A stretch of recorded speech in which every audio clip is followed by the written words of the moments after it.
नमस्कार साथियों, पीके Rohilla study point में आपका फिर से स्वागत है। रीड सामाजिक विज्ञान क्या जो सिलेबस है उसमें जो यूनिट फर्स्ट है भारतीय सभ्यता संस्कृति एवं समाज, इसके भाग 1 के वीडियो में हमने बहुत से प्रश्न देखे थे, महत्वपूर्ण प्रश्नों का समावेश देखा था। इसी चैप्टर के जो शेष रहे प्रश्न है वो आज हम इस वीडियो में भाग 2 के रूप में अध्ययन करेंगे। हर चैप्टर के हर यूनिट के रेट के सिलेबस के अकॉर्डिंग हर यूनिट के यूनिट वाइज हम महत्वपूर्ण प्रश्न देखेंगे। तो बिना समय गंवाए स्टार्ट करते हैं। 120 प्रश्न हमने पार्ट फर्स्ट वीडियो में देख लिया था और इस पार्ट 2 में भाग 2 में 121 यहाँ देख रहे हैं। वैदिक काल में विवाह का मुख्य लक्ष्य था दहेज प्राप्ति, कामपूर्ति, संतानोत्पत्ति या कोई नहीं। तो वैदिक काल में विवाह का लक्ष्य था संतानोत्पत्ति। 122वां प्रश्न है जैन ग्रंथ परिशिष्ट पर्वन के लेखक है। परिशिष्ट पर्वन के लेखक है हेमचंद्र, नागसेन, बिंदुसार या भास। तो जैन ग्रंथ है परिशिष्ट पर्वन, इसके लेखक है हेमचंद्र। परिशिष्ट पर्वन के लेखक कौन है? हेमचंद्र है। नेक्स्ट प्रश्न है सिंधु सभ्यता के किस स्थल से फारस की मुद्रा प्राप्त हुई है? कालीबंगा, हड़प्पा, लोथल या चनहुंदड़ो। तो सिंधु सभ्यता का जो स्थल है लोथल से फारस की मुद्रा प्राप्त हुई है। लोथल से ऐसे अवशेष मिले हैं कि वहाँ फारस की मुद्रा प्राप्त हुई है। लोथल को लघु हड़प्पा या लघु मोहनजोदड़ो भी कहा जाता है और यहाँ से फारस की मुद्रा और पक्के रंग में रंगे हुए पात्रों की प्राप्ति से पता चलता है कि लोथल में है और सिंधु सभ्यता काल में सामुद्रिक व्यापारिक गतिविधियों का केंद्र रहा है। नेक्स्ट प्रश्न है पंचतंत्र का लेखक है। बहुत ही महत्वपूर्ण प्रश्न है। पंचतंत्र का जो लेखक है वो विष्णु शर्मा है। पंचतंत्र के लेखक कौन है? विष्णु शर्मा। नेक्स्ट प्रश्न है हिस्टोरिका के लेखक है। हिस्टोरिका के लेखक कौन है? तो हिस्टोरिका के लेखक है हेरोडोटस है। कौन है? हेरोडोटस, याद रख सकते हो आप। हिस्टोरिका के लेखक है हेरोडोटस। नेक्स्ट प्रश्न है सिंधु सभ्यता के किस स्थल से चावल के साक्ष्य प्राप्त हुए हैं? रंगपुर, लोथल, कालीबंगा या हड़प्पा। तो चावल के साक्ष्य है वो हमें लोथल से प्राप्त हुए हैं। याद रखना, लोथल से हमें चावल के साक्ष्य प्राप्त हुए हैं। और गुजरात में स्थित रंगपुर है, वहाँ से धान की भूसी के ढेर प्राप्त हुए। चावल के साक्ष्य लोथल से प्राप्त हुए हैं, जबकि धान की भूसी के ढेर है वो रंगपुर से प्राप्त हुए हैं। और लोथल से प्राप्त अन्य अवशेषों में बंदरगाह है, बाजरे का साक्ष्य है, फारस की मोहर है, घोड़े की लघु मणिमूर्ति है और 3 युगल समाधियाँ, ये सभी हमें लोथल से प्राप्त हुए हैं। नेक्स्ट प्रश्न है चंद्रगुप्त विक्रमादित्य के काल में कौन सा चीनी यात्री भारत आया था? तो चंद्रगुप्त विक्रमादित्य के काल में फाहियान भारत आया था। कौन सा चीनी यात्री आया था? फाहियान।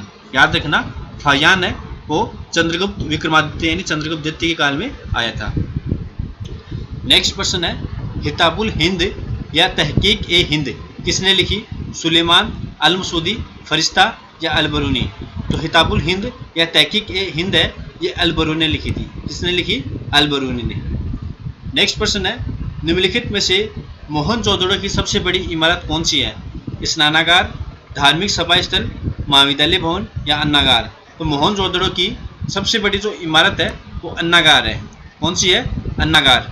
अन्नागार है मोहनजोदड़ो की सबसे बड़ी इमारत है।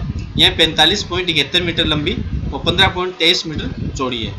तो सबसे बड़ी इमारत है मोहनजोदड़ो की अन्नागार।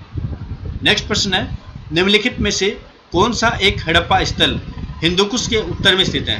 हिंदुकुश के उत्तर में सोर्तुगाई, सूतकागेंडोर, चनहुंदड़ो या मांडा। तो हिंदुकुश के उत्तर में है वो सोर्तुगाई है। कौन सा स्थल है? सोर्तुगाई। सोर्तुगाई नामक हड़प्पा स्थल है, ये अफगानिस्तान में है और हिंदुकुश पर्वत के उत्तर में स्थित है। नेक्स्ट प्रश्न है सामाजिक समस्या को मानवीय संबंधों से संबंधित एक समस्या माना जाता है जो समाज के लिए गंभीर खतरा पैदा करती है अथवा जो व्यक्तियों की महत्वपूर्ण आकांक्षाओं की प्राप्ति में बाधा उत्पन्न करती है। इस परिभाषा से संबंधित कौन है? यानी ये परिभाषा किसने दी थी? जॉनसन ने, ब्रजमोहन ने, पॉल लैंडिस ने या डेविस ने। तो ये जो परिभाषा है ये पॉल लैंडिस से संबंधित है। तो इसका ऑप्शन हो जाएगा सर पॉल लैंडिस। नेक्स्ट प्रश्न है स्वतंत्रता प्राप्ति के समय देश में महानगर कितने थे? स्वतंत्रता प्राप्ति के समय महानगर मतलब 10 लाख से अधिक आबादी वाले कितने नगर थे, कितने महानगर थे? 5, 4, 2 या 8? तो इसका राइट आंसर हो जाएगा 5। स्वतंत्रता प्राप्ति के समय 1947 में 5 महानगर थे। नेक्स्ट प्रश्न है, योजना आयोग के अनुसार कितनी कैलोरी उपभोग करने वाले शहरी क्षेत्र में गरीब माने जाते हैं? 2400 कैलोरी प्रति व्यक्ति प्रतिदिन, 2100, 2500 या 2700? तो योजना आयोग के अनुसार 2100 कैलोरी प्रति व्यक्ति प्रतिदिन, इससे कम उपभोग करने वाले शहरी क्षेत्र में गरीब माने जाते हैं। ग्रामीण क्षेत्र के लिए 2400 कैलोरी प्रति व्यक्ति प्रतिदिन है और शहरी क्षेत्र के लिए 2100 कैलोरी प्रति व्यक्ति प्रतिदिन। नेक्स्ट प्रश्न है, निम्नलिखित में से कौन सी सामाजिक समस्या की विशेषता है? यानी सामाजिक समस्या की विशेषता कौन सी है? केवल व्यक्ति के लिए कष्टप्रद, समाज का प्रत्येक व्यक्ति तनावग्रस्त रहता है, सामाजिक आदर्शों का विचलन, इसका हल व्यक्तिगत रूप से निकालना होता है। तो कौन सी सामाजिक समस्या की विशेषता है? तो यहाँ आप देख सकते हो, इसका हल व्यक्तिगत रूप से निकालना होता है। तो ये कोई सामाजिक समस्या नहीं हुई जिसका हल व्यक्तिगत रूप से निकालना, कोई सामाजिक समस्या नहीं होती। पहला ऑप्शन भी आप बिल्कुल गलत है, केवल व्यक्ति के लिए कष्टप्रद, तो ये भी नहीं है। समाज का प्रत्येक व्यक्ति तनावग्रस्त रहता है, सामाजिक समस्या हो सकती है, लेकिन मेन जो बात है वो है सामाजिक आदर्शों का विचलन। तो सामाजिक आदर्श हमारे समाज के आदर्श है, उनसे विचलन मतलब उनसे दूर हट जाना, वही सामाजिक समस्या उत्पन्न करती है। तो सामाजिक समस्या की जो महत्वपूर्ण विशेषता है, सामाजिक आदर्शों का विचलन। नेक्स्ट प्रश्न है 135वां, उपनिषदों की संख्या कितनी है? 18 है, 21, 118 या 108? तो उपनिषदों की संख्या है वो 108 मानी गई है। कितनी है? 108। मुंडक उपनिषद के अनुसार उपनिषदों की संख्या वो 108 है, लेकिन शंकराचार्य ने 10 उपनिषदों को प्रमाणिक माना है, जो है ईश यानी सोपनिषद, केनोपनिषद, कठ उपनिषद, मुंडक उपनिषद, मांडुक्य, तैत्तिरीय, छांदोग्य, ऐतरेय और बृहदारण्यक उपनिषद। इस प्रकार से शंकराचार्य ने 10 उपनिषदों को प्रामाणिक माना है, लेकिन मुंडकोपनिषद के अनुसार 108 उपनिषद है। नेक्स्ट प्रश्न है, जातिवाद या जाति भक्ति एक ही जाति की व्यक्ति की वह भावना है जो देश के या समाज के सामान्य हितों का ख्याल न रखते हुए केवल अपनी जाति के सदस्यों के उत्थान, जातीय एकता और जाति की सामाजिक परिस्थिति को दृढ़ करने के लिए प्रेरित करती हो। जातिवाद की यह परिभाषा किसने दी है? तो यह परिभाषा है वो के.एन. शर्मा ने दी है। किसने दी है? के.एन. शर्मा ने ये परिभाषा दी है। यानी समाज के सामान्य हितों का ख्याल न रखते हुए केवल अपने ही जाति के सदस्यों के उत्थान, जातीय एकता, जाति की सामाजिक परिस्थिति को दृढ़ करने के लिए जो भावना है वो जातिवाद है। यह परिभाषा के.एन. शर्मा ने दी है। नेक्स्ट, जातिवाद अंध और परिमित समूह भक्ति है जो न्याय के सामान्य सामाजिक मानदंडों के औचित्य, नैतिकता और सार्वभौमिक भातृत्व की उपेक्षा करती है। यह परिभाषा किसने दी है? तो ऐसी परिभाषा है वो काका कालेलकर ने दी है। किसने दी है? काका कालेलकर ने। नेक्स्ट प्रश्न है, राजनीतिक भाषा में उपजाति के प्रति निष्ठा का भाव ही जातिवाद है। यानी उपजाति के प्रति निष्ठा का भाव ही जातिवाद है। यह कथन किसका है? यह कथन है के.एम. पनिकर का। किसका है? के.एम. पनिकर। नेक्स्ट, वैदिक समय में भूमि का स्वामी कौन होता था? तो भूमि का जो स्वामी है राजा, निजी व्यक्ति, संपूर्ण कबीले या कोई नहीं।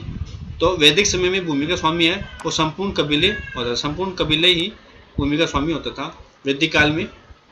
और कबीले का जो सरदार है वो राजा होता था और वह भूमि का स्वामी नहीं होता था, केवल युद्धकालीन स्वामी होता था। इसलिए संपूर्ण कबीले पर, संपूर्ण जो कबीले है वो ही भूमि के स्वामी होते थे।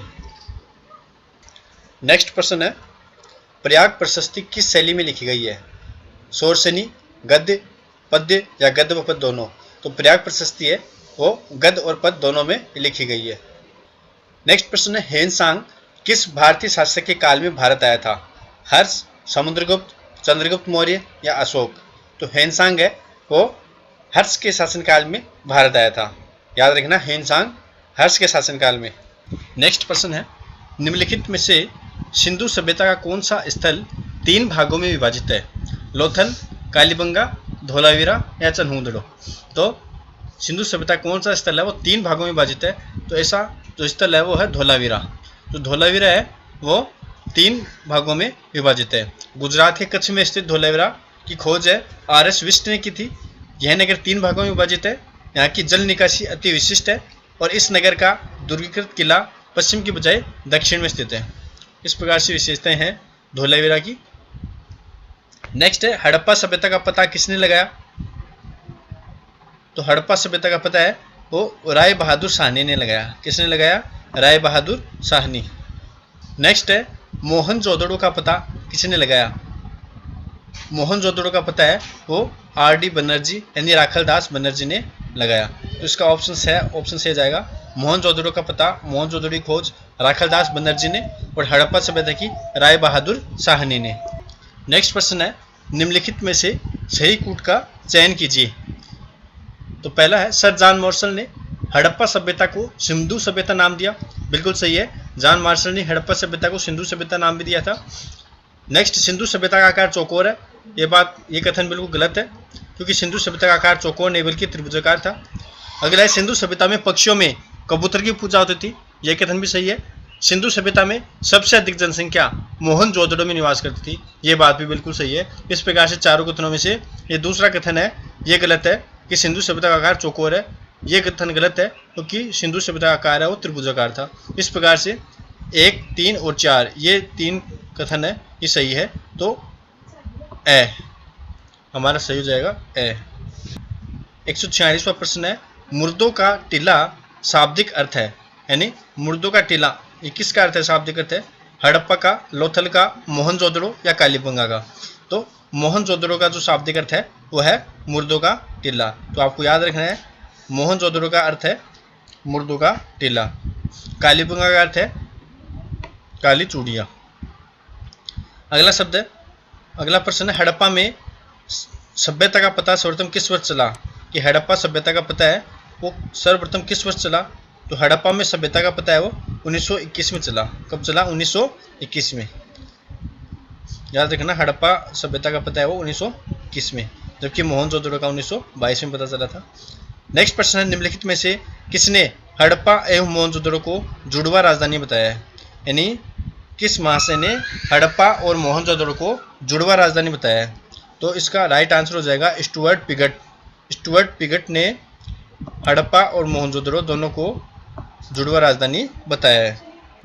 अगला प्रश्न आ गया देखो मोहनजोदड़ो में सभ्यता का पता किस वर्ष चला? तो मोहनजोदड़ो में सभ्यता का पता है वो 1922 में चला। अभी मैंने बताया था मोहनजोदड़ो में सभ्यता का पता 1922 में, जबकि हड़प्पा में सभ्यता का पता 1921 में। नेक्स्ट है सिंधु सभ्यता का स्वरूप क्या था? तो सिंधु सभ्यता ग्रामीण थी, नगरीय थी या आठवीं क्या कोई नहीं? तो सिंधु सभ्यता का स्वरूप वो नगरीय था।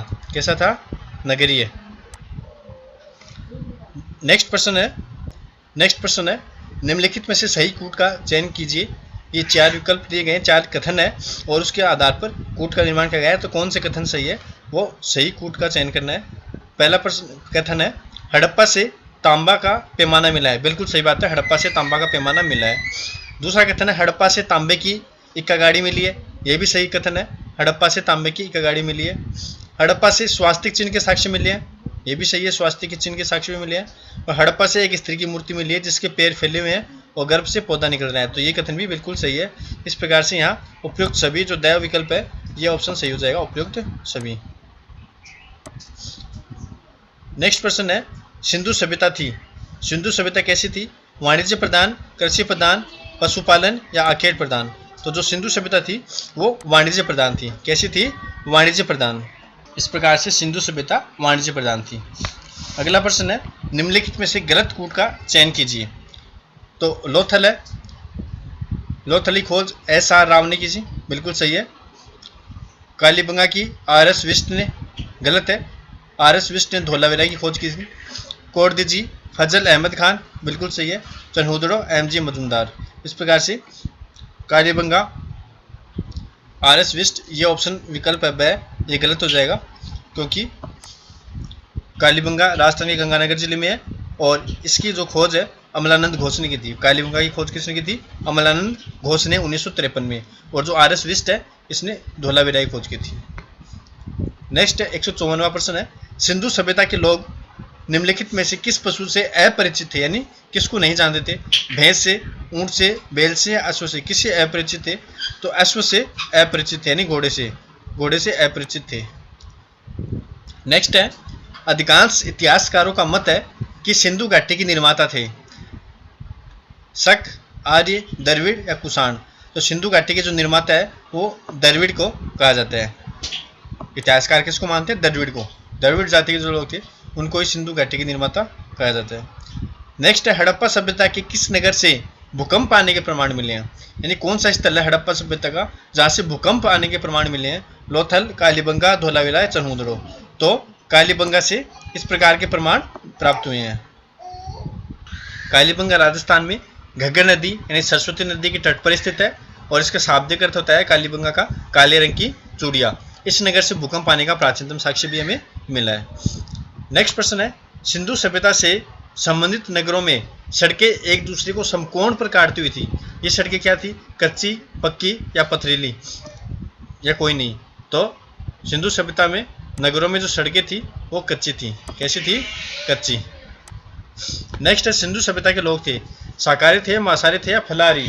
या शाकाहारी और मांसाहारी दोनों थे। तो सिंधु सभ्यता के लोग हैं वो शाकाहारी भी थे और मांसाहारी भी थे, दोनों ही आएगा, शाकाहारी व मांसाहारी। नेक्स्ट है सिंधु सभ्यता के किस पुरा स्थल से स्त्री तथा पुरुष को एक साथ दफनाने के साक्ष्य मिले हैं? तो कालीबंगा, लोथल, रंगपुर या सुरकोटदा? तो उसका राइट आंसर हो जाएगा लोथल। लोथल से इस प्रकार के प्रमाण प्राप्त हुए हैं। गुजरात में भोगवा नदी पर स्थित लोथल की खोज 1954 में एस.आर. राव ने की थी और इस पूरा स्थल से स्त्री और पुरुष को एक साथ दफनाने का साक्ष्य भी मिला है। सिंधु सभ्यता के लोग अपरिचित थे किससे? चावल से, गेहूं से, फल से या चीनी से? नेक्स्ट प्रश्न है सिंधु सभ्यता के लोग अपरिचित थे यानी किससे परिचित नहीं थे? चावल, गेहूं, फल या चीनी? तो इसका राइट आंसर हो जाएगा चावल। चावल से परिचित नहीं थे। सिंधु सभ्यता के लोग हैं वो चावल से परिचित नहीं थे। गेहूं, फल, चीनी आदि से परिचित थे लेकिन चावल से परिचित नहीं थे। नेक्स्ट प्रश्न है सिंधु सभ्यता में मनके बनाने का कारखाना प्राप्त हुआ। मनके होते हैं ना, मणि, मनके बनाने का कारखाना कहाँ से प्राप्त हुआ है? हड़प्पा, चन्हूदड़ो, मोहनजोदड़ो या कालीबंगा? इसका राइट आंसर हो जाएगा चन्हूदड़ो। चन्हूदड़ो से ये मनके बनाने का कारखाना प्राप्त हुआ है। नेक्स्ट है सिंधु सभ्यता में गढ़ी या दुर्ग क्षेत्र किस दिशा में होता था? दुर्ग है वो कौन सी दिशा में होता था? उत्तर पूर्व दिशा में, उत्तर दिशा में, पश्चिम दिशा में या पूर्व दिशा में? उसका राइट आंसर हो जाएगा पश्चिम दिशा में। दुर्ग कौन सी दिशा में होता था? पश्चिम दिशा में। प्राप्त नगरों के अवशेषों से पूर्व एवं पश्चिम दिशा में 2 टीले हैं। पूर्व दिशा में स्थित टीले पर नगर या फिर आवास क्षेत्र के साक्ष्य मिलते हैं और पश्चिम टीले पर गढ़ी अथवा दुर्ग के साक्ष्य मिले हैं। इस प्रकार से दुर्ग है वो पश्चिम दिशा में होते थे, वो पूर्व दिशा में वो आवास यानी नगर है वो मिले हैं। सिंधु सभ्यता के लोग क्या पहनते थे? पशुओं की खाल, वस्त्र, पेड़ों की छाल या निश्चित रूप से कहना कठिन है। तो सिंधु सभ्यता के लोग हैं वस्त्र पहनते थे। क्या पहनते थे? वस्त्र। नेक्स्ट है सिंधु सभ्यता थी पाषाण सभ्यता, ताम्र सभ्यता, कांस्य सभ्यता या लोह सभ्यता? तो जो सिंधु सभ्यता थी वो कांस्य सभ्यता थी। कौन सी सभ्यता थी? कांस्य। नेक्स्ट प्रश्न है भारत में सिंधु सभ्यता का सबसे विस्तृत पूरा स्थल कौन सा है? तो सिंधु सभ्यता का सबसे विस्तृत पूरा स्थल है वो था राखी गढ़ी। कौन सा था? राखी गढ़ी जो है वो सिंधु सभ्यता का सबसे विस्तृत पूरा स्थल है। हरियाणा राज्य में स्थित राखी गढ़ी सिंधु सभ्यता का सबसे बड़ा और विस्तृत स्थल है। इस स्थल की खोज 1969 में सूरजभान और आचार्य भगवान देव ने की थी। यहाँ से तांबे के उपकरण भी प्राप्त हुए हैं। तो सबसे विस्तृत जो स्थल है वो था राखी गढ़ी। याद रखना, राखी गढ़ी। नेक्स्ट प्रश्न है सिंधु सभ्यता के समय में कौन सा व्यवसाय नहीं था? बढ़ईगिरी, जुलाहगिरी, स्वर्णकारी या लुहारगिरी? तो सिंधु सभ्यता के समय में ये जो लुहारगिरी है ये व्यवसाय नहीं था। सिंधु सभ्यता के समय में लुहारगिरी का व्यवसाय नहीं था। नेक्स्ट है सिंधु लिपि है बाएं से दाएं, दाएं से बाएं या दाएं से बाएं फिर उसी क्रम में बाएं से दाएं, बाएं से दाएं या फिर उसी क्रम में दाएं से बाएं? तो इसका राइट आंसर हो जाएगा दाएं से बाएं तथा फिर उसी क्रम में बाएं से दाएं।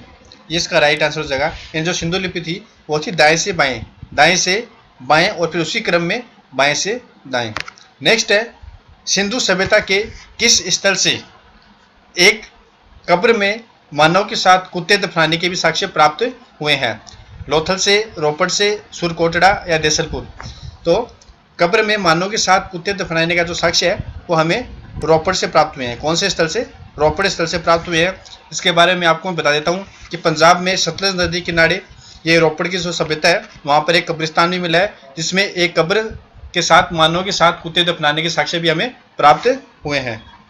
नेक्स्ट प्रश्न है, सिंधु लिपि है भावचित्रक, ग्राफ के साथ समान, पर्शिया के प्राचीन अभिलेखों की लिपि के समान, या इनमें से कोई नहीं। तो जो सिंधु लिपि है वो भावचित्रक है। कैसी है? भावचित्रक। इसमें ऑप्शन ए हमारा सही हो जाएगा, भावचित्रक। नेक्स्ट है, कौन सा स्थान सिंधु सभ्यता के समय में प्रमुख बंदरगाह था? यानी सिंधु सभ्यता के समय में प्रमुख बंदरगाह कौन सा था? हड़प्पा, कालीबंगा, कोरदजी या लोथल? तो प्रमुख बंदरगाह था लोथल। कौन सा था? लोथल। नेक्स्ट प्रश्न है, सिंधु सभ्यता के पतन के कारणों और विद्वानों को सही सम्मिलित कीजिए। यानी सूची 1 में पतन के कारण है कि सिंधु सभ्यता के पतन के क्या कारण है, और सूची 2 है उसमें विद्वान है कि कौन से विद्वान ये कारण मानते हैं, यानी पतन के ये कारण कौन से विद्वान मानते हैं। तो यहाँ मैं आपको बता देता हूँ, बाह्य आक्रमण, यानी सिंधु सभ्यता का पतन है वो बाहरी आक्रमण के कारण हुआ है, ऐसा कहने वाले विद्वान थे। मैं आपको मिलाते हुए चलता हूँ। तो ऐसा कहने वाले विद्वान थे गार्डन चाइल्ड। बाह्य आक्रमण किसने बताया? गार्डन चाइल्ड ने बताया। इसी प्रकार से जलवायु परिवर्तन का बताया ऑरेल स्टाइन ने। जलवायु परिवर्तन किसने बताया? Aurel Stein. और भूतात्विक परिवर्तन से इसका पतन हुआ है ये बताया आरएल राइक्स ने। और प्रशासनिक स्थिरता ये बताया जॉन मार्शल ने। इस प्रकार से इसका ऑप्शन ए जो 3, 2, 4, 1 है ये ऑप्शन सही हो जाएंगे। नेक्स्ट कालीबंगा का अर्थ है, बहुत बार आ चुका है ये। कालीबंगा का अर्थ है काली चूड़िया, काले रंग की चूड़िया।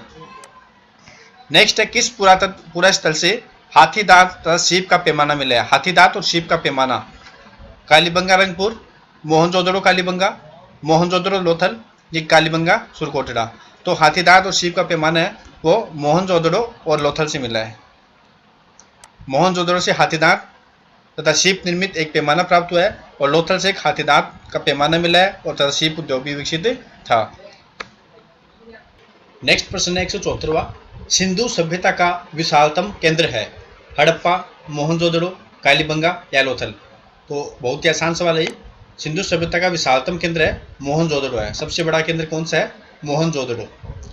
नेक्स्ट है, लोथल की खोज किस पुरातत्ववेत्ता ने की थी? तो लोथल की खोज है वो एस.आर. राव ने की थी। आपको याद रखना है, लोथल की खोज है वो एस.आर. राव ने की थी।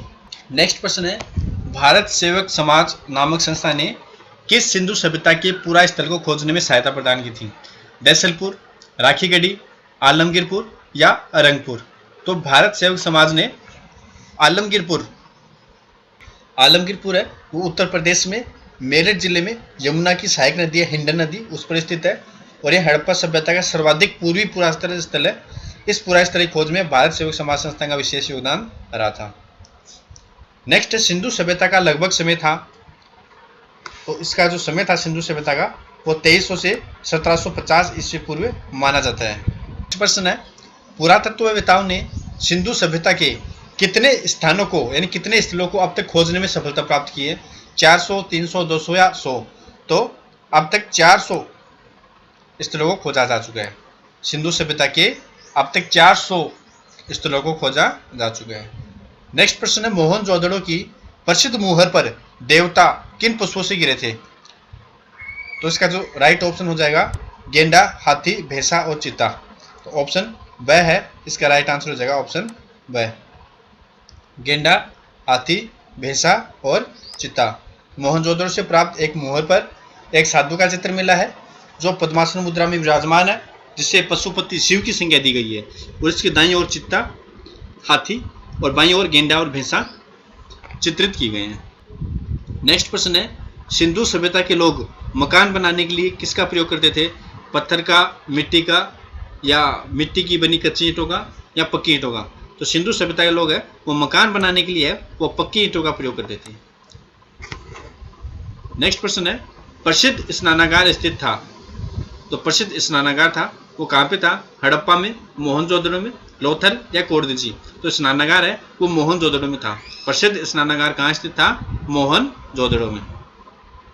नेक्स्ट प्रश्न है, निम्नलिखित में से हड़प्पा सभ्यता से संबंधित कौन सा कथन सही नहीं है, यानी हड़प्पा सभ्यता से संबंधित कौन सा कथन इसमें सही नहीं है, जो सही नहीं है उसका हमें पता लगाना है। तो पहला है वहाँ के निवासी पासे के खेल से परिचित थे, तो ये बात बिल्कुल सही है, वहाँ के निवासी है वो पासे के खेल जानते थे। वहाँ के निवासी ज्यामितीय रूपांकनों का प्रयोग करते थे, ये भी बिल्कुल सही है, ज्यामितीय जो रूपांकन है, ज्यामितीय आकृति है, उनका प्रयोग करते थे। लोथल के निवासियों ने मकान निर्माण में पक्की ईंटों का कभी प्रयोग नहीं किया, ये बात गलत है, कभी प्रयोग नहीं किया ये है, तो उन्होंने तो प्रयोग किया था पक्की ईंटों का, तो ये कथन यहाँ पे गलत हो जाएगा। ऑप्शन स यहाँ पे राइट ऑप्शन हो जाएगा। कालीबंगा के अधिकतर मकानों में कच्ची ईंटों का प्रयोग किया जाता था, ये बात कालीबंगा के मकानों में कच्ची ईंटों का प्रयोग होता था, ये कथन भी सही है। तो इस प्रकार से ऑप्शन स इसमें हो जाएगा, सही नहीं है, यानी कौन सा हड़प्पा सभ्यता से संबंधित कौन सा कथन सही नहीं है, तो यह कथन सही नहीं है कि लोथल के निवासियों ने मकान निर्माण में पक्की ईंटों का कभी प्रयोग नहीं किया, क्योंकि लोथल में जो मकान है उनका निर्माण पक्की हुई ईंटों से किया जाता था। यहाँ से गोदीवाड़ा यानी डाकयार्ड है तथा मकानों के चारों ओर मोटी दीवार और अन्य इमारतें मिली है जो भी पक्की हुई ईंटों की बनी थी। नेक्स्ट प्रश्न है, ऊँट की हड्डियाँ पाई गई है कालीबंगा में, लोथल में, हड़प्पा में या मोहनजोदड़ो में। तो ऊँट की हड्डियाँ है वो कालीबंगा में मिली है। कहाँ से मिली है हमें? कालीबंगा से है, ऊँट की हड्डियाँ मिली है। नेक्स्ट प्रश्न है, सिंधु सभ्यता से संबद्ध किन स्थलों से चावल की खेती के प्रमाण मिले हैं? मोहनजोदड़ो या हड़प्पा, लोथल और रंगपुर, कालीबंगा और औजुदी, इनमें से कोई नहीं। तो आप सभी जानते हैं चावल की खेती के प्रमाण हमें लोथल से और रंगपुर से मिले हैं, क्योंकि लोथल से हमें चावल के प्रमाण मिले हैं और रंगपुर से हमें भूसी की जो चावल की जो भूसी होती है उसके ढेर मिले हैं। इस प्रकार से चावल के प्रमाण है चावल की खेती के वो लोथल और रंगपुर से हमें प्राप्त हुए हैं। 185 प्रश्न है, सिंधु सभ्यता के किस स्थल में पशुपति शिव के प्रमाण मिले हैं? यानी कौन से स्थल से हमें पशुपति शिव के प्रमाण मिले हैं? तो इसका ऑप्शन ए ही सही हो जाएगा। यहाँ मोहनजोदड़ो नामक स्थान से ही हमें पशुपति शिव के प्रमाण मिले हैं। पशुपति शिव की एक मूर्ति मिली है जिसपे 4 जो पशु है उनकी आकृति भी हमें प्राप्त हुई है, हाथी, गेंडा, भैंसा। नेक्स्ट प्रश्न है, किस इतिहासकार ने आर्यों का मूल निवास स्थान उत्तरी ध्रुव माना है? मैक्स मुलर, बाल Gangadhar Tilak, professor garden child या पंडित गंगानाथ झा। तो आर्यों का मूल निवास स्थान उत्तरी ध्रुव मानने वाले थे बाल गंगाधर तिलक। नेक्स्ट है, समाज को सामाजिक संबंधों के जाल या ताने बाने के रूप में परिभाषित किया है। संबंधों के इस सदैव परिवर्तित हो रहने वाली जटिल अवस्था को समाज माना गया है। समाज को किस विद्वान ने इस रूप में परिभाषित किया है? तो वह है मैकाइवर एवं पेज। ये प्रमुख समाजशास्त्री है मैकाइवर एवं पेज। तो मैकाइवर और पेज ने समाज को सामाजिक संबंधों के जाल के रूप में यानी सामाजिक संबंधों के ताने बाने के रूप में परिभाषित किया है। नेक्स्ट प्रश्न है, बहुत ही महत्वपूर्ण प्रश्न है, ऋग्वेद में सर्वाधिक बार किस देवता का उल्लेख मिलता है? सबसे अधिक बार कौन से देवता का उल्लेख मिलता है? अग्नि, इंद्र, वरुण या विष्णु? तो ऋग्वेद में सबसे अधिक बार इंद्र का प्रयोग हुआ है। किसका उल्लेख हुआ है? इंद्र का। इंद्र देवता है उसका सबसे अधिक बार प्रयोग हुआ है ऋग्वेद में। यहाँ हम व्याख्या इसकी देख सकते हैं। इंद्र का जो उल्लेख है वो ऋग्वेद में 250 बार आया है, सबसे अधिक बार आया 250 बार इंद्र का उल्लेख। इसी प्रकार से अग्नि का उल्लेख है वो 200 बार हुआ है, विष्णु का उल्लेख 100 बार हुआ है और वरुण का उल्लेख है वो सबसे कम बार हुआ है 30 बार। तो आपको याद रखना है ऋग्वेद है सबसे प्राचीन वेद है ऋग्वेद, इसमें वरुण का उल्लेख है वो 30 बार हुआ है, भगवान विष्णु का उल्लेख 100 बार हुआ है, अग्नि का उल्लेख 200 बार है और इंद्र का उल्लेख है 250 बार हुआ है। यहीं से एक और प्रश्न बनता है कि सबसे महत्वपूर्ण देवता कौन थे? ऋग्वेद में सबसे महत्वपूर्ण देवता इंद्र को माना जाता है और उससे दूसरे नंबर पर जो सबसे महत्वपूर्ण देवता वो थे अग्नि। तो यहाँ से आपके प्रश्न आपके बन सकते हैं, तो आपको यहाँ ध्यान रखना है। नेक्स्ट है, भारत में एकता में अनेकता और अनेकता में एकता, यह कथन किसका है? कि भारत में एकता में अनेकता है और अनेकता में एकता देखने को मिलती है, यह कथन है V.A. स्मिथ का। तो आपको यह ध्यान रखना है, ऐसे कथन करने वाले हैं V.A. स्मिथ। नेक्स्ट है, निम्नलिखित में से सामाजिक संबंध कौन सा है? सोशल रिलेशन, इनमें से कौन सा आप देख सकते हो सोशल रिलेशन? तो यहाँ आप देख सकते हो एक टेबल पर टेबल लैंप है, किताबें, डायरी, पेन, पेंसिल रखे हुए हैं, तो इन सबका टेबल के साथ एक संबंध पाया जाता है। तो यहाँ कोई सोशल नहीं हो रहा है। आग धुआं के भी संबंध है, सूर्य पृथ्वी के बीच संबंध है, माता और पुत्र के बीच संबंध है। तो यहाँ सोशल संबंध की बात हो रही है, सामाजिक संबंध की बात हो रही है, तो यहाँ माता और पुत्र के बीच जो संबंध है वो ही यहाँ पे सोशल संबंध है, बाकी सब तो ये सोशल नहीं रहेंगे। तो यहाँ साफ ही दिख रहा है आपको आंसर इसका। नेक्स्ट है भारतीय समाज की प्रमुख विशेषता, अनेकता में एकता, अशिक्षा, स्वावलंबन या प्रादेशिकता। तो भारतीय समाज की एक बहुत ही महत्वपूर्ण विशेषता है अनेकता में एकता। आपको करना क्या, आपको चारों ऑप्शन देखने हैं, उसके बाद जो सबसे सही आपको लगे वही उसका आंसर करना है। इसी प्रकार से कई बार क्या दो ऑप्शन में कंफ्यूज हो जाते हैं, तो आप पहले देखते हैं उसी पे टिक कर देते हैं, आगे उससे भी अच्छा ऑप्शन हो सकता है। इसलिए आपको पहले चारों ऑप्शन को देखना है, उसके बाद कौन सा ऑप्शन नहीं हो सकता उनको अलग करने हैं, और जो हो सकता है उनमें से आपको बहुत ही ध्यानपूर्वक आपको अध्ययन करके उसका आंसर देना है बड़ी समझदारी के साथ। तो यहाँ जैसे आप देख सकते हो भारतीय समाज की जो महत्वपूर्ण विशेषता है वो अनेकता में एकता है, ये इसकी महत्वपूर्ण विशेषता है। नेक्स्ट है आर्यों की सबसे प्राचीन संस्था कौन सी थी। तो आर्यों की सबसे प्राचीन संस्था थी वो थी विदत। कौन सी थी, विदत थी। विदत है आर्यों की सर्वाधिक प्राचीन संस्था है, जिसे दंत सभा भी कहा जाता था। अन्य सभाओं में सभा थी, यह श्रेष्ठ और संभ्रांत लोगों की थी। समिति है, एक केंद्रीय राजनीतिक संस्था थी, इस पर समिति राजा की नियुक्ति, पदच्युत उस पर नियंत्रण रखते थी, और एक थी स्पष्ट जो कि जनता की गतिविधि को देखने वाले गुप्तचर वो होते थे। नेक्स्ट प्रश्न है, आप ऑप्शन देख के जवाब दे सकते हो। आप देख रहे सामाजिक संबंध की प्रमुख विशेषताएं हैं। सामाजिक संबंध की प्रमुख विशेषताएं कौन सी है, तो पहला ऑप्शन देखते हैं, सामान्य जीवन में भागीदार नहीं होना, यानी सामान्य जीवन में भागीदार नहीं होना। ये सामाजिक संबंध की विशेषता कैसे हो सकती है, आप सब की भागीदारी नहीं हो आपके सामान्य जीवन में। दूसरा, एक दूसरे की उपस्थिति में अपरिचित होना, यानी एक दूसरे की उपस्थिति में उपस्थित हैं दोनों लेकिन फिर भी अपरिचित है, तो फिर वो भी सामाजिक संबंध का हुआ। तीसरा हुआ पारस्परिक जागरूकता का होना, यानी आपस में एक दूसरे के प्रति जागरूक का होना, तो ये बिल्कुल सामाजिक संबंध की विशेषता है। तो यहाँ ऑप्शन स है, ये करेक्ट ऑप्शन हो जाएगा, पारस्परिक जागरूकता का होना। नेक्स्ट प्रश्न है, निम्नलिखित में से जो बात सत्य है वह है। पहला है, मनुष्य स्वभाव से ही एक सामाजिक प्राणी है, तो बिल्कुल सही है, मनुष्य स्वभाव से सामाजिक प्राणी है। आगे देखते हैं, आवश्यकता मनुष्य को सामाजिक प्राणी बनाती है, यह भी बिल्कुल सही बात है कि आवश्यकता होती है वही तभी मनुष्य को सामाजिक प्राणी बनता है, यानी एक दूसरे से मेल मिलाप करता है, आवश्यकता होती है, एक दूसरे से सहायता लेते हैं, तो आवश्यकता के कारण ही मनुष्य सामाजिक प्राणी है, ये भी बात सही है। नेक्स्ट, समाज व्यक्तित्व का विकास करता है, यह भी सही है कि समाज में रहने से, समाज में एक दूसरे को जानने से व्यक्तित्व का विकास होता है। तो यहाँ ऑप्शन द है, उपयुक्त तीनों ही, ये ऑप्शन सही है। तो यहाँ 194 द ऑप्शन से हो जाएगा, उपरोक्त तीनों ही। नेक्स्ट प्रश्न है, ऋग्वेद में सूक्तों की कुल संख्या कितनी है। 1170, 1007, 1028 या 1128। तो ऋग्वेद में जो सूक्त है वो कुल है 1028 है। सूक्तों की संख्या कितनी है, 1028। ऋग्वेद में कुल 10 मंडल है और 1028 सूक्त है और 10,462 मंत्र है, यानी ऋचाएँ हैं। ऋग्वेद में 3 पाठ मिलते हैं, जो पहला पाठ है वो साकल है जिसमें 10 मंडल है और 1017 सूक्त है। इसके अलावा बालखिल्य है दूसरा पाठ, उसमें 11 सूक्त है, और तीसरा जो पाठ है अध्याय है वो है वास्कल, उसमें 56 मंत्र है। इस प्रकार से ये ऋग्वेद विभाजित है। तो कुल 10 मंडल है और 1028 सूक्त है। नेक्स्ट है, समाज के सदस्यों का दृष्टिकोण और सामाजिक व्यवस्थाएं होनी चाहिए। कैसी होनी चाहिए, लोकतांत्रिक, बिल्कुल सही है, समानतावादी, ये भी सही है, मानवतावादी, तो यहाँ उपयुक्त तीनों ही सही है। तो यहाँ ऑप्शन द हो जाएगा, उपयुक्त तीनों ही। समाज के सदस्यों का जो दृष्टिकोण है वो लोकतांत्रिक भी होना चाहिए, समानतावादी भी होना चाहिए और मानवतावादी भी। नेक्स्ट है, समाज स्वयं एक संघ है, संगठन है, औपचारिक संबंधों का योग है, जिसमें सहयोग देने वाले व्यक्ति एक दूसरे के साथ जुड़े हैं। इस रूप में समाज को किस समाजशास्त्री ने परिभाषित किया है। तो समाज स्वयं एक संघ है, संगठन है, औपचारिक संबंधों का योग है और सहयोग देने वाले व्यक्ति एक दूसरे से जुड़े हुए हैं। तो ये परिभाषा दी है गिडिंग्स महोदय ने। किसने दी है, गिडिंग्स, एक समाजशास्त्री भी है प्रसिद्ध, गिडिंग्स ने दी है। तो ऑप्शन ए इसमें यहाँ करेक्ट आंसर हो जाएगा हमारा। नेक्स्ट, सुमेलित कीजिए राष्ट्रीय ध्वज। यहाँ पे ये राष्ट्रीय चिन्ह दिए गए हैं, ध्वज है, चिन्ह है, पशु है, और यहाँ आपको इनको मिलान करना है। तो जैसे राष्ट्रीय ध्वज है, तो राष्ट्रीय ध्वज हमारा कौन सा है, आप सभी जानते हो, राष्ट्रीय ध्वज हमारा तिरंगा है, ठीक है। अगला राष्ट्रीय चिन्ह है, राष्ट्रीय चिन्ह हमारा कौन सा है, अशोक स्तंभ है।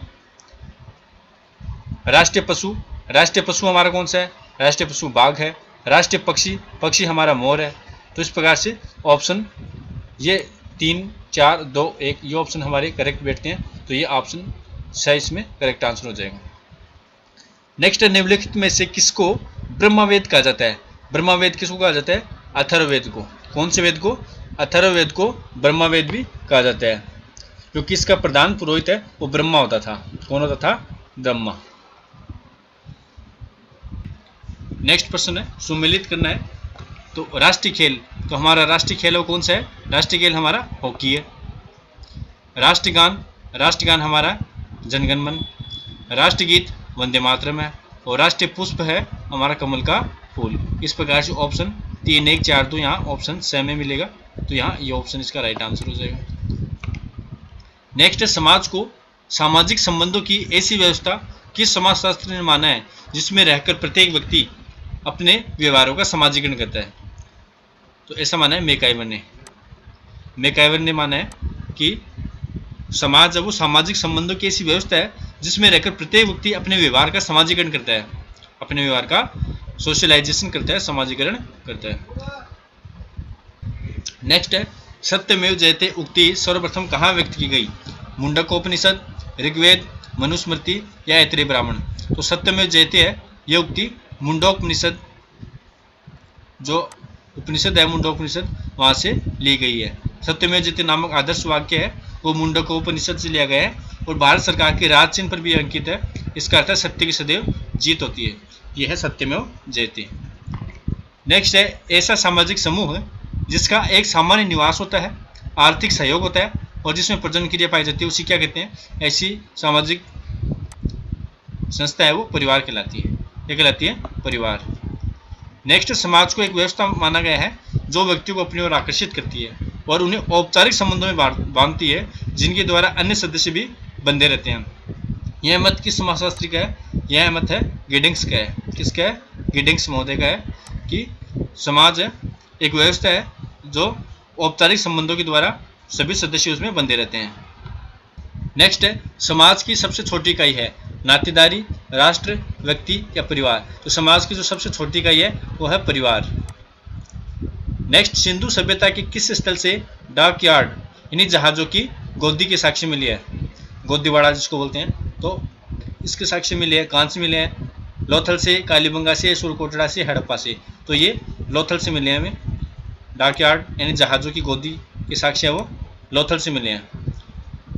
लोथल के पूर्वी खंड में पक्की ईंटों का एक तालाब जैसा घेरा भी है। नेक्स्ट है, कौन से गलत वाक्य का चयन कीजिए? निम्नलिखित में से गलत वाक्य का चयन कीजिए। समाज सामाजिक संबंधों का जाल है, ये तो गलत नहीं है, बिल्कुल सही बात है। समाज और सामाजिक संबंधों का जाल है। दूसरा, समाज मूर्त होता है, ये कितना गलत है, क्योंकि समाज मूर्त नहीं होता, जबकि समाज क्या होता है? अमूर्त होता है। हमें दिखाई नहीं देता लेकिन अमूर्त है। ये मूर्त नहीं है कि हम समाज को कोई पकड़ ले भाई ये समाज है। इस प्रकार से समाज अमूर्त है। दूसरा, सामाजिक संबंधों के लिए पारस्परिक जागरूकता अनिवार्य दशा है, ये सही है। और समाज में संघर्ष सहयोग के अधीन है, ये भी सही है। तो गलत कथन का हमें चयन करना है, तो ये ऑप्शन ब यहाँ पे गलत है। समाज मूर्त होता है, ये कथन गलत है। समाज मूर्त नहीं होता बल्कि अमूर्त होता है। किस प्रकार के परिवार विश्व के सभी समाजों में पाए जाते हैं? एकाकी परिवार, संयुक्त परिवार, विस्तृत परिवार या सभी? तो एकाकी परिवार है वो विश्व के सभी समाजों में पाए जाते हैं, एकाकी परिवार। नेक्स्ट, पारस्परिक आदान प्रदान का भाव समाज की एक प्रमुख विशेषता है। निम्नलिखित में किसमें पारस्परिक आदान प्रदान का भाव पाया जाता है? तो खेल के मैदान की ओर जाते हुए टीम के खिलाड़ियों में ये आदान प्रदान का भाव पाया जाता है। नेक्स्ट है, हिंदू विवाहित महिलाओं का पृथक निवास एवं भरण पोषण अधिनियम कब पारित हुआ? 1946 में हुआ। हिंदू विवाहित महिलाओं का पृथक निवास है और भरण पोषण अधिनियम है 1946 में। नेक्स्ट है, निम्नलिखित में से कौन सा कथन असत्य है? मोहनजोदड़ो का शाब्दिक अर्थ मृतकों का टीला, बिल्कुल सही है। मोहनजोदड़ो सिंधु प्रांत के लरकाना जिले में सिंधु नदी पर स्थित है, ये भी बात सही है। मोहनजोदड़ो का सबसे महत्वपूर्ण सार्वजनिक स्थल जो सलाल स्नानागार है, ये भी सही है। मोहनजोदड़ो की खोज 1922 में दयाराम साहनी ने की थी, ये बात गलत है कि मोहनजोदड़ो की खोज 1922 में दयाराम साहनी ने नहीं बल्कि राखलदास बनर्जी ने की थी, RD बनर्जी ने की थी। तो यहाँ ऑप्शन से यहाँ आंसर हो जाएगा। नेक्स्ट प्रश्न है समाज के बारे में है। निम्नलिखित वाक्यों में से समाज की अवधारणा स्पष्ट करने वाले सही वाक्यों का चयन कीजिए। समाज व्यक्तियों का संघ है, ये बात सही नहीं है। समाज सामाजिक संबंधों की व्यवस्था है, ये बात बिल्कुल सही है कि जो समाज है वो सामाजिक संबंधों की व्यवस्था है, सोशल रिलेशन है, वो उसकी एक व्यवस्था है, ये बात बिल्कुल सही है। समाज का एक निश्चित भौगोलिक क्षेत्र होता है, कोई क्षेत्र नहीं होता समाज का कोई। समाज में सभी व्यक्तियों की मनोवृत्तियाँ व्यवहार एक दूसरे के समान होते हैं, ये भी कोई सही बात नहीं है। मनोवृत्तियाँ और व्यवहार एक दूसरे से अलग अलग होते हैं सभी व्यक्तियों के। तो यहाँ ऑप्शन बी यहाँ पे सही ऑप्शन हो जाएगा।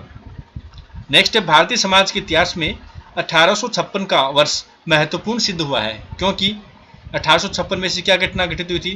तो इसका ऑप्शन मैं आपको बता देता हूँ, हिंदू विधवा पुनर्विवाह अधिनियम पारित हुआ था 1856 में। तो ये भारतीय समाज के इतिहास में इसलिए महत्वपूर्ण हुआ 1856, हिंदू विधवा पुनर्विवाह अधिनियम इस समय पारित हुआ। नेक्स्ट है, निम्नलिखित में गलत कथन का चयन कीजिए। गलत का पता लगाना है। समाज अमूर्त होता है, तो बिल्कुल सही बात है, समाज अमूर्त होता है, अभी मैंने बताया था समाज मूर्त नहीं होता बल्कि अमूर्त होता है, ये बात सही है। समाज में समानता है असमानता दोनों ही पाई जाती है, ये भी बात सही है कि समाज में समानता भी होती है असमानता भी होती है।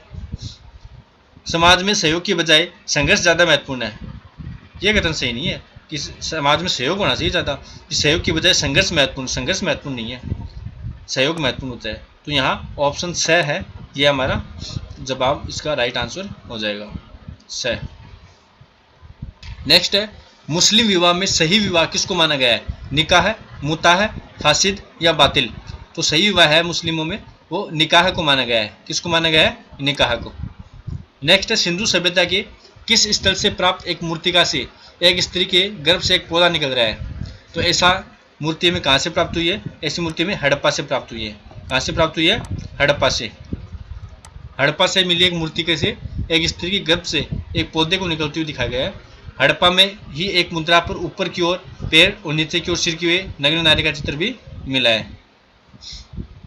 नेक्स्ट प्रश्न है, समाज रीतियों एवं कार्य प्रणालियों की अधिकार एवं पारस्परिक सहायता की अनेक समूहों तथा विभागों की मानव व्यवहार के नियंत्रणों तथा स्वतंत्रताओं की एक व्यवस्था है। इस सदैव परिवर्तनशील जटिल व्यवस्था को हम समाज कहते हैं। यह सामाजिक संबंधों का जाल है और यह हमेशा परिवर्तित होता रहता है। यह परिभाषा किस समाजशास्त्री ने दी थी? तो यह परिभाषा है जो मैकाइवर एवं पेज ने दी थी। बहुत ही महत्वपूर्ण ये समाजशास्त्री है, सोशोलॉजिस्ट रहे हैं मैकाइवर एवं पेज, जिन्होंने समाज के बारे में बहुत ही महत्वपूर्ण अवधारणाएं प्रतिपादित की है। नेक्स्ट है, प्रेम विवाह का परंपरागत नाम है। प्रेम विवाह का परंपरागत नाम है गांधर्व विवाह। जो गांधर्व विवाह है वो प्रेम विवाह का ही पुराना नाम है, परंपरागत नाम है। समाज तथा एक समाज में निम्नलिखित अंतर है, इनमें से गलत कथन को छांटिए। समाज सामाजिक संबंधों की एक जटिल व्यवस्था है, जबकि एक समाज व्यक्तियों का समूह है। ये बात सही है कि समाज सामाजिक संबंधों की व्यवस्था है और एक समाज वो व्यक्तियों का समूह है। समाज मूर्त है जबकि एक समाज अमूर्त है, ये कथन यहाँ गलत है, क्योंकि समाज मूर्त होता ही नहीं है। पहले मैंने आपको बताया समाज मूर्त नहीं होता, समाज अमूर्त होता है, और यहाँ लिखा हुआ कि समाज मूर्त है, तो यहाँ पे ये ऑप्शन गलत हो गया। तो इसका आंसर यही हो जाएगा, समाज मूर्त है जबकि एक समाज अमूर्त है, ये कथन गलत है। यहाँ पे गलत पूछ रहा है, गलत कथन छाटिए, तो हमने छाट दिया, ये गलत है। और अगला आप देख सकते हो, समाज का अपना कोई भौगोलिक क्षेत्र नहीं होता क्योंकि विस्तृत होता है, जबकि एक समाज साधारणतः एक निश्चित भौगोलिक क्षेत्र मिलता है। यानी समाज का तो कोई भौगोलिक क्षेत्र नहीं होता, लेकिन जो एक समाज है सिंगल, उसका एक निश्चित भौगोलिक क्षेत्र फैला होता है। बिल्कुल बात सही है। और समाज एक जटिल व्यवस्था है जबकि एक समाज उसकी अपेक्षा सरल है। भारत में सिंधु सभ्यता के सबसे अधिक स्थल किस राज्य में है? सिंधु सभ्यता के सबसे अधिक स्थल भारत में कौन से राज्य में है? तो यहाँ ऑप्शन आ जाएगा गुजरात में। सबसे ज़्यादा कहाँ पे है? गुजरात में है। सिंधु सभ्यता के अब तक 350 से अधिक स्थलों की खोजा जा चुका है और इस सभ्यता के अधिकांश स्थल है वो गुजरात में स्थित है। लगभग 200 है वो गुजरात में स्थित है। फिर से वही, समाजशास्त्र सामाजिक संबंधों के विषय में है और सामाजिक संबंधों के जाल को हम समाज कहते हैं। सामाजिक संबंधों के जाल को, ताने बाने को हम समाज कहते हैं। यह कथन किसका है? मैकाइवर एवं पेज का है। किसका है? मैकाइवर एवं पेज का। हिंदू विवाह व्यवस्था में जब आभूषणों से सुसज्जित कन्या का दान समारोह पूर्वक उपयुक्त वर्ग को किया जाता है तो विवाह कौन सा प्रकार कहलाता है? ऐसा विवाह ब्रह्म विवाह कहलाता है। कौन सा विवाह कहलाता है? ब्रह्म विवाह। क्योंकि आभूषणों से सुसज्जित करके कन्या का दान किया जाता है, समारोह पूर्वक उपयुक्त वर्ग को किया जाता है, तो ऐसा विवाह ब्रह्म विवाह कहलाता है। नेक्स्ट है, समाजशास्त्र सामाजिक संबंधों के विषय में है। सामाजिक संबंधों के जाल को हम समाज कहते हैं। यह कथन किस पुस्तक से लिया गया है? वही अभी मैंने बताया मैकाइवर एवं पेज की पुस्तक है सोसाइटी, वहाँ से लिया गया है। मैकाइल पेज की एक पुस्तक है सोसाइटी, समाज, उसी पुस्तक से ये लिया गया है कि समाज, सामाजिक संबंधों के जाल को ही हम समाज कहते हैं। नेक्स्ट है सिंधु सभ्यता का सबसे पूर्वी स्थल कौन सा है? तो सिंधु सभ्यता का सबसे पूर्वी स्थल है वह आलमगीरपुर। कौन सा है? आलमगीरपुर है, जो कि उत्तर प्रदेश में स्थित है। सिंधु सभ्यता का मैं आपको बता देता हूँ, सिंधु सभ्यता का सबसे पूर्वी स्थल है वो आलमगीरपुर है, पूर्वी दिशा की तरफ उत्तर प्रदेश में। और सर्वाधिक पश्चिमी जो स्थल है वह सुतगानाडेर बलूचिस्तान पाकिस्तान में है। और सबसे उत्तरी है जो वो है मोंडा जम्मू कश्मीर में। और जो दक्षिणी है वह देमाबाद अहमदनगर महाराष्ट्र में है, देमाबाद। तो ये इसकी सीमाएं हैं। नेक्स्ट प्रश्न है भारत में 1961 का वर्ष इसलिए प्रसिद्ध है कि इस वर्ष में एक अधिनियम पारित हुआ था जिसका संबंध था। 1961 का वर्ष क्यों प्रसिद्ध है? क्योंकि एक अधिनियम पारित हुआ था। कौन सा अधिनियम? दहेज के निषेध अधिनियम। दहेज निषेध अधिनियम है वो 1961 में पारित हुआ था भारत में, इसलिए 1961 का वर्ष प्रसिद्ध। याद रखना 1961 में दहेज निषेध अधिनियम पारित हुआ था। नेक्स्ट है कौन सी विशेषता समाज पर लागू होती है?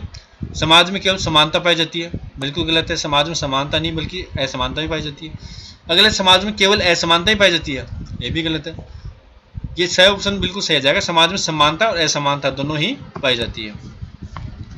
नेक्स्ट है महिलाओं ने भी जागरण एवं सामाजिक सुधार हेतु आधुनिक काल में लेखन कार्य को प्रोत्साहन दिया, यानी लेखक का कार्य किया। इसी क्रम में उन्होंने कई पुस्तकें लिखी। 1876 में प्रकाशित ग्रंथ आमार जीवन की लेखिका कौन थी? तो आमार जीवन की लेखिका है वो रस सुंदरी देवी थी। ऑप्शन ए यहाँ करेक्ट आंसर हो जाएगा। नेक्स्ट है सर जॉन मोर्सल ने सिंधु सभ्यता के कार्यकाल की तिथि क्या निर्धारित की है? तो ये जो तिथि उन्होंने निर्धारित की है 3250 से 2750 ईस्वी पूर्व।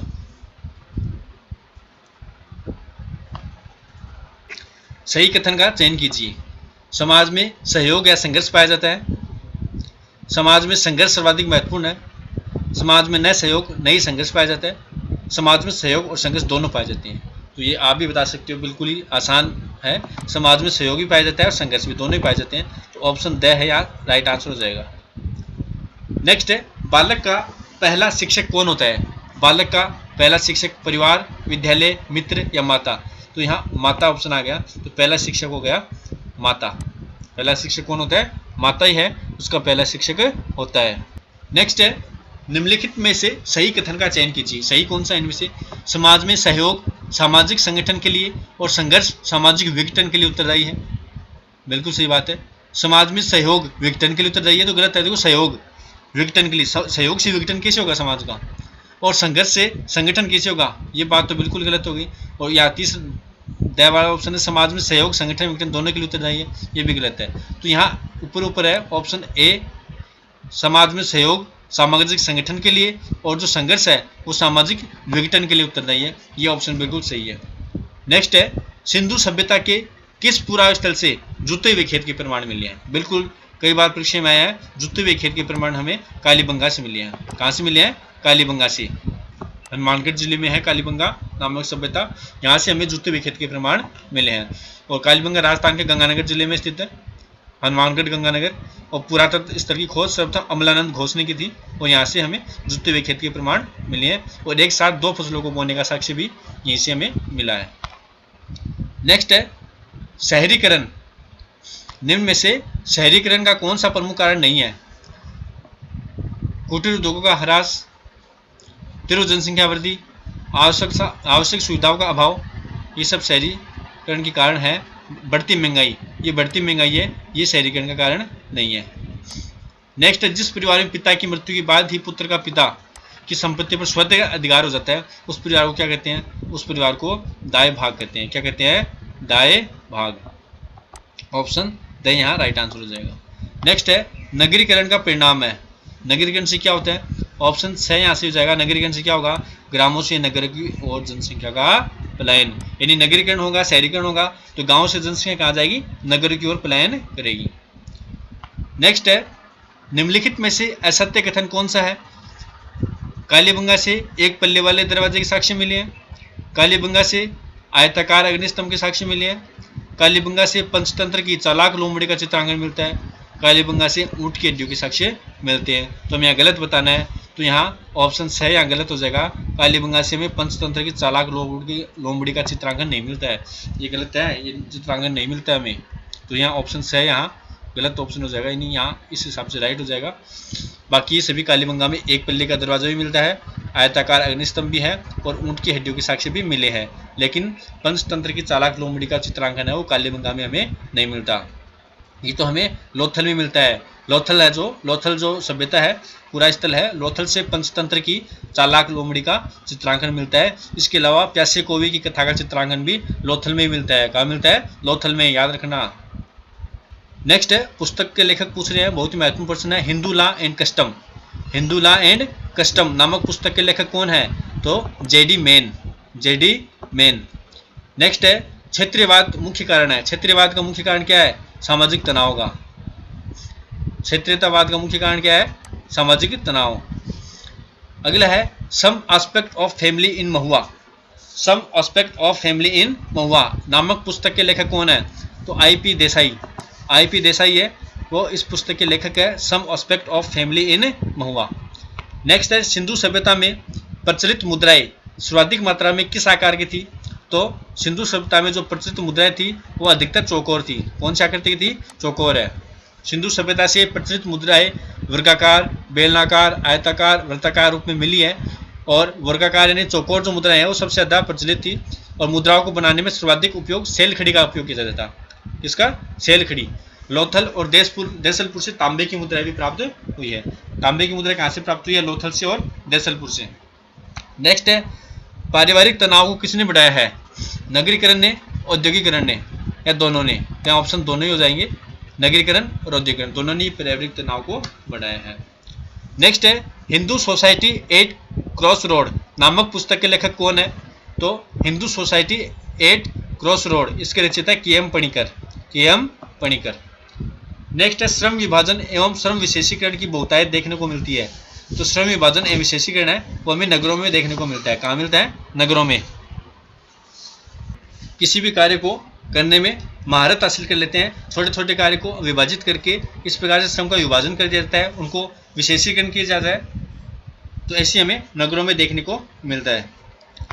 नेक्स्ट है, वृषभ मुद्रा का साक्ष्य किस पूरा स्थल से प्राप्त हुआ है? लोथल, मोहनजोदड़ो, हड़प्पा या रंगपुर? तो वृषभ मुद्रा का साक्ष्य है वो हमें मोहनजोदड़ो से प्राप्त हुआ है। कहाँ से प्राप्त हुआ है? मोहनजोदड़ो से। मोहनजोदड़ो है वो सिंधु सभ्यता का सबसे बड़ा नगर है, और यहाँ सबसे अधिक जनसंख्या निवास करती थी, और इसी नगर से हमें ये मुद्रा, वृषभ मुद्रा है, उसका साक्ष्य मिला है। नेक्स्ट है, marriage and family in India. Marriage and family in India, ये पुस्तक के लेखक कौन है? तो के.एम. कापड़िया है। ये भी बहुत अच्छे समाजशास्त्री हुए, KM. Kapadia. Marriage and family in India, इस पुस्तक के लेखक है के.एम. कापड़िया। नेक्स्ट है, द्वितीयक संबंध निम्न में से कहाँ अधिक पाए जाते हैं? सेकेंडरी रिलेशनशिप नगरों में पाए जाते हैं। कहाँ पाए जाते हैं? नगरों में, क्योंकि गाँव में तो सेकेंडरी मिलते नहीं, गाँव में तो सब प्राइमरीज है, सबका प्राथमिक संबंधी होता है आपस में, तो शहरों में वो द्वितीयक संबंध पाए जाते हैं। नेक्स्ट है, हिंदू सोशल ऑर्गेनाइजेशन नामक पुस्तक के लेखक कौन है? हिंदू सोशल ऑर्गेनाइजेशन, इस पुस्तक के लेखक है पी.एन. प्रभु है, इस पुस्तक के लेखक है हिंदू सोशल ऑर्गेनाइजेशन। नेक्स्ट है, सिंधु सभ्यता के किस पूरा स्थल से मुहर पर गरुड़ का अंकन मिला है? कालीबंगा से, लोथल से, रोपड़ से, हड़प्पा से? इसका राइट आंसर हो जाएगा हड़प्पा से। हड़प्पा से ये मिला है गरुड़ का अंकन, एक मोहर पर गरुड़ का अंकन मिला है। हड़प्पा सभ्यता है, वहाँ से अब तक 2000 से अधिक मोहरें प्राप्त की जा चुकी है, और इनमें से जो अधिकांश मोहरें हैं वो मोहनजोदड़ो से ही मिली है। मुहर पर गरुड़ का अंकन भी है, ये हड़प्पा से ही हमें प्राप्त हुआ है। नेक्स्ट है, समाज का प्रत्येक व्यक्ति सिपाही होता है, यह कथन लागू होता है ग्रामीण समाज पर, नगरीय समाज पर, या भारतीय समाज पर, सभी पर? तो समाज का प्रत्येक व्यक्ति सिपाही होता है, ये बात ग्रामीण समाज पर लागू हो सकती है। किस पर लागू होता है? ग्रामीण समाज पर। ग्रामीण समाज का प्रत्येक व्यक्ति है वो अपने आप में एक सिपाही होता है, वो उसकी रक्षा करता है, अपने पूरे गांव को एक मानता है, तो ग्रामीण समाज पर यह बात सही लागू होती है। नेक्स्ट है, मनुस्मृति के लेखक कौन है? याज्ञवल्क्य, पाराशर, महर्षि मनु या बोधायन? बिल्कुल महर्षि मनु ही है मनुस्मृति के लेखक। मनुस्मृति के लेखक कौन है? महर्षि मनु। नेक्स्ट है, भारत की जनगणना 2011 के अनुसार भारत में ग्रामीण जनसंख्या का प्रतिशत कितना है? तो 2011 के अनुसार भारत में ग्रामीण जनसंख्या प्रतिशत है 68.84, यानी अभी भी 68% जनसंख्या है लगभग वो ग्रामीण जनसंख्या है।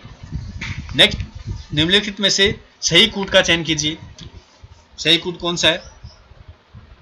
लोथल भोगवा नदी के तट पर स्थित है, बिल्कुल सही है। लोथल से नाव के चित्रयुक्त मुद्रा प्राप्त हुई है, ये भी सही है। आटा पीसने वाली पत्थर की चक्की की साक्ष्य, ये भी बिल्कुल सही है। लोथल से घोड़े की अस्थियां प्राप्त हुई, ये गलत है। घोड़े की अस्थियां लोथल से प्राप्त नहीं हुई है, बल्कि सुरकोटड़ा से हुई थी। तो यहाँ ऑप्शन ब यहाँ सही हो जाएगा। ऊपर के 3, 1, 2, 3 कथन सही है, जबकि चौथा कथन वो गलत है। घोड़े की अस्थियां लोथल से नहीं प्राप्त हुई थी, घोड़े की अस्थियां वो सुरकोटड़ा से प्राप्त हुई थी। नेक्स्ट है history of human marriage. History of human marriage नामक पुस्तक के लेखक कौन थे? Westermarck. History of human marriage, Westermarck. कौन थे? वेस्टरमार्क। नेक्स्ट, गांव को जीवन विधि के रूप में किसने परिभाषित किया? गांव को जीवन विधि के रूप में किसने परिभाषित किया है? तो आपको ये नाम याद रख लेना है, डी.एन. मजुमदार। डी.एन. मजुमदार, इन्होंने गांव को जीवन विधि के रूप में परिभाषित किया है। नेक्स्ट है दी मदर्स। दी मदर्स नामक पुस्तक के लेखक कौन है? तो दी मदर्स नामक पुस्तक के लेखक है ब्रीफाल्ट। कौन है? ब्रीफाल्ट है इसके लेखक। नेक्स्ट है सिंधु सभ्यता के किस नगर को समृद्धों का शहर कहते हैं? तो बनवाली। सिंधु सभ्यता का जो नगर है बनवाली, इसको समृद्धों का शहर भी कहते हैं। तो बनवाली को है वो समृद्धों का शहर भी कहते हैं, और इसकी खोज है रविंद्र सिंह बिष्ट ने की थी। इस नगर को समृद्धों का शहर इसलिए कहा जाता है क्योंकि यहाँ बड़े बड़े आवासों के साथ वॉश बेसिन के भी साक्ष्य मिले हैं। नेक्स्ट है वर्तमान में हिंदुओं में वैधानिक रूप से वर वधु के लिए विवाह की आयु क्या है? तो वर्तमान में वैधानिक रूप से कानूनी रूप से जो आयु है वर के लिए 21 वर्ष और वधु के लिए 18 वर्ष। ऑप्शन सही यहाँ पे करेक्ट ऑप्शन हो जाएगा। नेक्स्ट है हिंदू विवाह के अंतर्गत जब एक पिता अपनी कन्या को विद्वान चरित्रवान व्यक्ति को देता है तो उस विवाह को क्या कहते हैं? उस विवाह को ब्रह्म विवाह कहते हैं। कौन से विवाह? ब्रह्म विवाह। नेक्स्ट है किसने विवाह को एक संविदा यानी कॉन्ट्रैक्ट के रूप में परिभाषित किया है जिसमें बच्चों की उत्पत्ति और लालन पालन का प्रावधान है? ये कहा है मेलिनोवस्की ने। किसने कहा है? मेलिनोवस्की ने विवाह को एक संविदा के रूप में, एक कॉन्ट्रैक्ट के रूप में परिभाषित किया है। नेक्स्ट है निम्न में से असत्य कथन कौन सा है? यानी जो कथन गलत है उस गलत कथन को हमें छांटना है। हड़प्पा में शवों को दफनाने और मोहनजोदड़ो में जलाने की प्रथा थी, बिल्कुल सही है। हड़प्पा में शवों को दफनाने की व्यवस्था थी और मोहनजोदड़ो में जलाने की प्रथा थी। स्वास्तिक चिन्ह के साक्ष्य हड़प्पा से मिले हैं, यह भी सही है। मन के बनाने का कारखाना मोहनजोदड़ो में था, ये गलत है।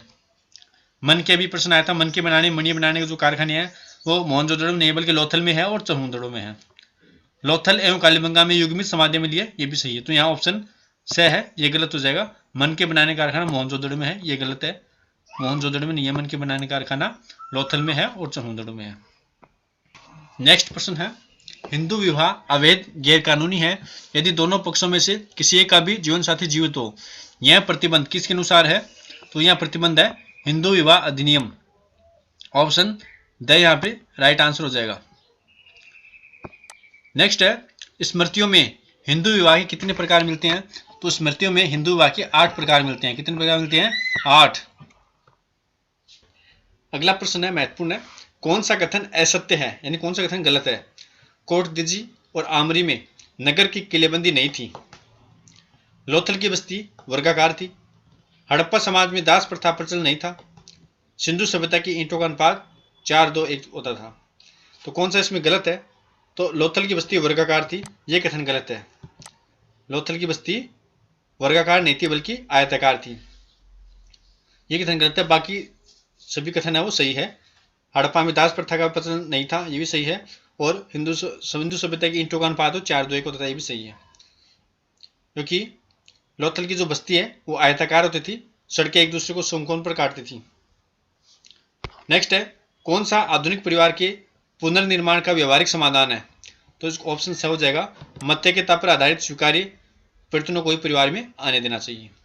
नेक्स्ट है वर्तमान में हिंदू विवाह के लिए वर वधु की न्यूनतम आयु के अनुसार क्या है? तो ये अभी मैंने बताया था 21 वर्ष और 18 वर्ष है। ये वर के लिए 21 वर्ष और वधु के लिए 18 वर्ष।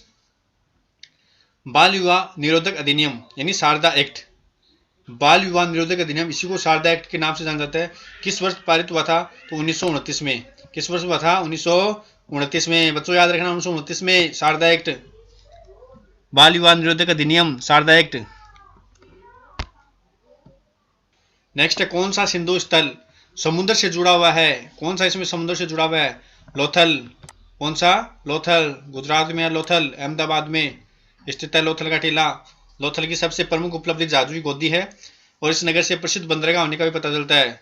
तो ये बंदरगाह होने का पता चलता है, मतलब समुद्र से जुड़ा हुआ था। यहाँ से प्राप्त फारस की मुद्रा से भी पता चलता है क्या इस बंदरगाह से दूसरे देशों से भी व्यापार होता था। याद रखना आपको, लोथल बहुत ही महत्वपूर्ण है।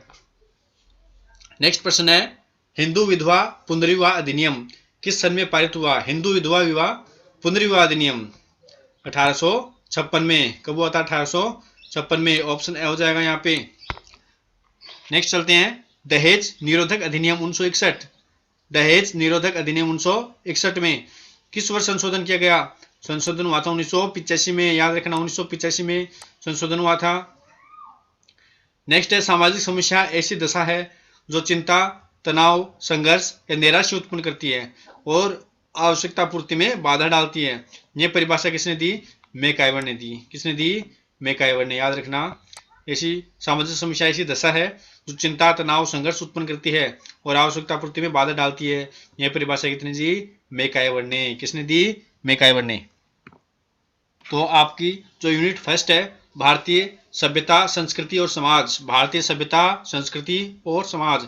सभ्यता में आपकी सिंधु घाटी सभ्यता है वो कंप्लीट आ गई है, हड़प्पा मोहनजोदड़ो सभी आ गई है सिंधु घाटी सभ्यता में, और संस्कृति आ गई इसमें सारी आपकी, और समाज के बारे में भी आ गया आपके, वैदिक सभ्यता है, सारी सभ्यता आ चुकी है, और वेदों के बारे में जो भी इसमें ज्ञान था, समाज के बारे में जो भी इसमें था आपकी पूरी चैप्टर में यूनिट फर्स्ट में। तो यूनिट फर्स्ट में जितने भी महत्वपूर्ण प्रश्न बनते हैं वो हमने कंप्लीट कर लिए हैं। 273 लगभग 300 प्रश्न हो गए हैं, बहुत ही महत्वपूर्ण प्रश्न है, ये कंप्लीट हो गए हैं। आगे हम अगले सीरीज में, इस वीडियो की अगली सीरीज में हम देखेंगे इसमें यूनिट सेकंड लेंगे, ठीक है ना।